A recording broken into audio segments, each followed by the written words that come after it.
सीधे आपको लिए चलेंगे। प्रधानमंत्री इस वक्त शिरडी में मौजूद हैं, जहां पर साईं बाबा के दर्शन और पूजन करने के लिए प्रधानमंत्री की मौजूदगी वहां पर है। दरअसल महाराष्ट्र का ये दौरा प्रधानमंत्री का, जिसमें कई जगहों पर उन्हें पहुंचना है। योजनाओं का उद्घाटन और शिलान्यास करने जा रहे हैं। देखिए ऋतु, आज शिरडी के हिसाब से अगर हम बात करें तो एक बड़ा दिन इसलिए है क्योंकि आज यहाँ कई हजार करोड़ की जो परियोजनाएं हैं वो इस इलाके के लिए प्रधानमंत्री नरेंद्र मोदी आज यहाँ की जनता को सौंपने जा रहे हैं। और दूसरी सबसे बड़ी बात है जो आपने अभी तस्वीरों के माध्यम से देखा कि प्रधानमंत्री आज श्री बाई बाबा जो संस्थान ट्रस्ट है वहां पर आए और यहाँ साईं बाबा के दर्शन उन्होंने किए, पूजा अर्चना की। और उसके बाद जो एक सबसे बड़ा साईं बाबा ट्रस्ट के लिए आज दिन है वो इसलिए है क्योंकि इस परिसर का जो नवनिर्माण हुआ है, जो एक नई इमारत बनकर तैयारी हुई है, उसका भी उद्घाटन करेंगे। और इसके पीछे जो सबसे बड़ा मकसद रहा है ऋतु, वो ये रहा है कि यहाँ पर जो दर्शनालु हैं, श्रद्धालु हैं, उनकी संख्या कई ऐसे अवसरों पर बढ़ती है, जैसे रामनवमी का दिन है या बृहस्पतिवार के दिन है, यहाँ पर काफी संख्या बढ़ जाती है। ऐसे में लोगों को जो सड़कों पर जो लंबी लंबी लाइन लगती हैं उन पर ना लगना पड़े, यहाँ पर वातानुकूलित एक कॉम्प्लेक्स बनाया गया है, लोग वहां पर अपनी बारी का इंतजार कर सकते हैं। तो आज श्रद्धालु महाराष्ट्र के दौरे पर प्रधानमंत्री नरेंद्र मोदी है, जिसमें शिरडी के साईं बाबा के दर्शन करने पहुंचे हैं प्रधानमंत्री। उनके साथ मुख्यमंत्री एकनाथ शिंदे और देवेंद्र फडणवीस इस वक्त मौजूद हैं। कई कार्यक्रमों में हिस्सा लेने के लिए प्रधानमंत्री इस वक्त महाराष्ट्र में है। यहाँ पर गोवा में एक स्टेडियम का लोकार्पण करेंगे, इसके साथ ही कई और परियोजनाओं की सौगात महाराष्ट्र को देंगे। लेकिन आगाज शिरडी में साईं बाबा के दर्शन के साथ प्रधानमंत्री ने किया है। पूरे विधि विधान के साथ पूजा अर्चना करते हुए प्रधानमंत्री यहां दिखाई दे रहे हैं। कार्य होते हैं, लोगों को रोजगार मिलता है। प्रधानमंत्री जब भी किसी सरकारी परियोजनाओं को उस इलाके के लेकर जाते हैं तो हमने इस बात को देखा है कि जो वहाँ के जो धार्मिक जो मंदिर हैं उनका वो एक तरीके से पुनर्निर्माण लगातार कराते रहे हैं। और शिरडी साईं बाबा मंदिर का भी यहाँ पर नए कॉम्प्लेक्स बने हैं। तो निश्चित तौर पर जब श्रद्धालुओं की संख्या किसी इलाके के बढ़ती है तो उस इलाके का विकास होता है, पर्यटन बढ़ता है, तो उस इलाके के आधारभूत ढांचे को मजबूती मिलती है। और यही प्रधानमंत्री नरेंद्र मोदी का शुरू से ही लक्ष्य रहा है, चाहे वो देश के कोने कोने का कोई भी हिस्सा हो। तो आज हम कह सकते हैं शिरडी और शिरडी जिले के आसपास के जितने भी इलाके हैं उनको कई बड़ी सौगातें मिलेंगी। जो ग्रामीण इलाके हैं उनको सड़कों से जोड़ने की परियोजनाएं हैं, किसानों के लिए एक इसके बाद जो प्रधानमंत्री नरेंद्र मोदी का कार्यक्रम है वो एक डैम है, उसका आज भूमि पूजन होगा। और वहीं से जो एक कैनाल है, नहर है, उसका उद्घाटन होगा। इससे वहां के जो हजारों लाखों किसान हैं उनको सिंचाई की अच्छी व्यवस्था मिलेगी। और कुछ तो ऐसे भी इलाके हैं, गांव हैं, जहां तक पीने के पानी की अच्छी व्यवस्था नहीं थी, आज वो पानी की पीने की अच्छी व्यवस्था वहां के लोगों को मिलने जा रही है। रेल यातायात की बात करें उसमें भी एक नई लाइन का उद्घाटन होगा। और हम तो ऋतु इस बात को जानते हैं कि पहले शिरडी में अगर कोई लोग रेल से आता था तो उसको यहाँ से 30 किलोमीटर के आसपास दूर उतरना होता था, लेकिन अब ऐसा नहीं होता है, सीधी रेल शिरडी के अंदर आती है।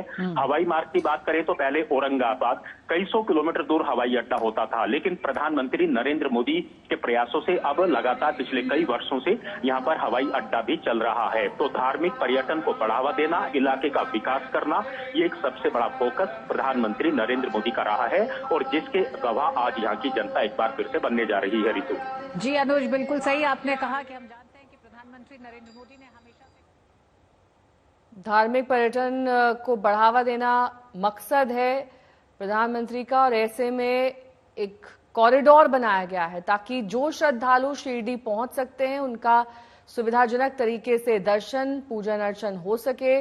बड़ी संख्या में यहां पर श्रद्धालु हर साल पहुंचते हैं और शिरडी दरअसल विख्यात है दूर दूर तक। ऐसे में उन पर्यटकों की सुविधाओं का ख्याल रखा जाए, इसी के मद्देनजर ये कॉरिडोर बनाया गया है।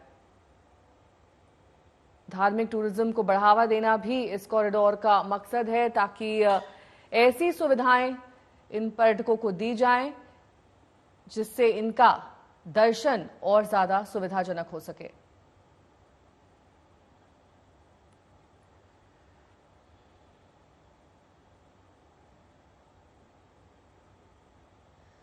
पंकज खेलकर जुड़ गए हैं तमाम जानकारी के साथ। पंकज, आज की ये जो यात्रा है प्रधानमंत्री की, शिरडी के दरबार वो पहुंचे, वहां पर पूजन अर्चन किया, इसमें कई मायनों में जो वहां पर श्रद्धालु पहुंचते हैं, आने वाले वक्त में उनके लिए दर्शन और सुगम होने वाले हैं। बिल्कुल नेहा, जो आज दर्शन मंडप का ये जो लोकार्पण हुआ है मोदी जी के हाथों, देश के प्रधानमंत्री, वो जो दर्शन मंडप है वो अपने आप में एक उसकी खासियत है कि उसके अंदर तकरीबन 10,000 लोग यानी भाविक एक साथ वहां पे दर्शन के लिए कतार में रह सकते हैं। और सिर्फ कतार में ही नहीं, उसमें 3 बड़े हॉल है। एक हॉल में तकरीबन 3-3,500 लोग यानी भाविक उसमें से जा सकते हैं। और जाते वक्त क्योंकि देर लगती है तो उनके लिए चाय पान का भी व्यवस्था रखी हुई है। और अगर कुछ इमरजेंसी है तो इमरजेंसी एग्जिट भी रखा हुआ है। बैठने के लिए बेंचेस भी किए हुए हैं। यानी जो सुलभता है, दर्शन के साथ साथ लोगों को सुविधा अच्छी मिलनी चाहिए, ये इसके पीछे का मकसद है। तकरीबन 109 करोड़ रुपए का ये दर्शन मंडप है जो कि 3 माले में बनाया गया है, 3 फ्लोर्स है। और इसी का आज लोकार्पण करने के लिए प्रधानमंत्री शिरडी वाले साईं बाबा शिरडी पहुंचे हैं। और इस कॉरिडोर के अलावा पंकज, महाराष्ट्र में क्या क्या कार्यक्रम है प्रधानमंत्री के? देखिए, सारे जो आज के कार्यक्रम है ये शिरडी के आसपास में ही है। यहाँ पर एक जो बांध है वो पूरा हुआ है, उसका कंस्ट्रक्शन पूरा हुआ है, तो वहाँ पर जल पूजन भी है। और इसके साथ साथ शिरडी का जो एयरपोर्ट है वहाँ पर एक टर्मिनल का भूमि पूजन है, फाउंडेशन स्टोन लेइंग सेरेमनी है।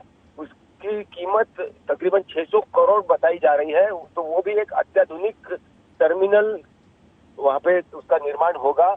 और उसके भूमि पूजन के लिए भी प्रधानमंत्री शाम के वक्त वहां पर जाने वाले हैं और उसी वक्त जन समुदाय को भी वो संबोधित करेंगे। नेहा,